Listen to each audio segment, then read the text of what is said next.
In a moment, you're going to get Evan Powell up here. He's the co-founder of Reprise. But let me tell you something.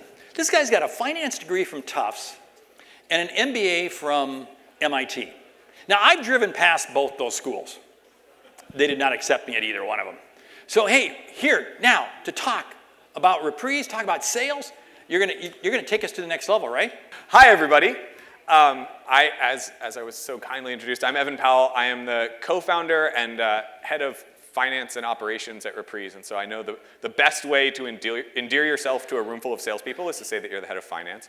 But don't worry, I actually spent my entire career in sales before kind of heading over to the dark side of finance and ops, and it was really interesting actually making the transition to being someone who sells software to being primarily involved in our purchases of software. I learned a lot, and that's actually what we're going to be talking about today, is sort of what happened as I moved from sales into the buying side, and how I discovered that a lot of the things that I thought I was doing that were best top-of-the-line sales practices actually don't work very well. And really the thing that I discovered was, you're pissing off your buyers. Myself included, right? So like I went out to organizations that I looked up to when I was a sales rep and went to buy software, and I went through the process and I discovered it was really frustrating as a buyer who wanted something to get what I wanted. And yet I looked at the processes that I was being put through, and I knew these were best in class. These were what I was trained to do when I was in sales. So why are these so frustrating? The answer is that we're still designing our sales processes around how buying software worked in the early 2010s, which is when I first got into sales, which is to say, software as a service was a newer space.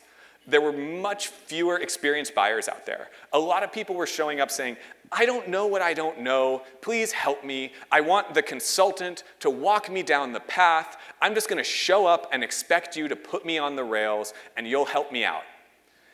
And the problem is, that's not the buyer that's showing up now. The buyer that's showing up now has bought at least 10 things. Almost everyone you speak to, right?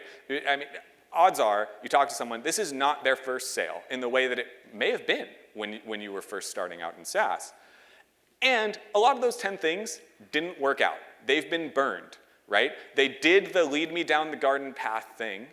They had what they thought was going to be something amazing. They bought the software, and then it didn't work out. It was shelfware. The experience was bad. It didn't actually do the things they said it was going to do. And so now they don't want to talk to you, right? They don't want to talk to you both because they've had those experiences of buying things and having it not work out, and because you don't need me to stand up here and be the 1,000,000th person to tell you that the trend in B2B is that B2C buyers are coming in and they're used to doing everything online without ever needing to talk to anybody, right? That's what's happening here.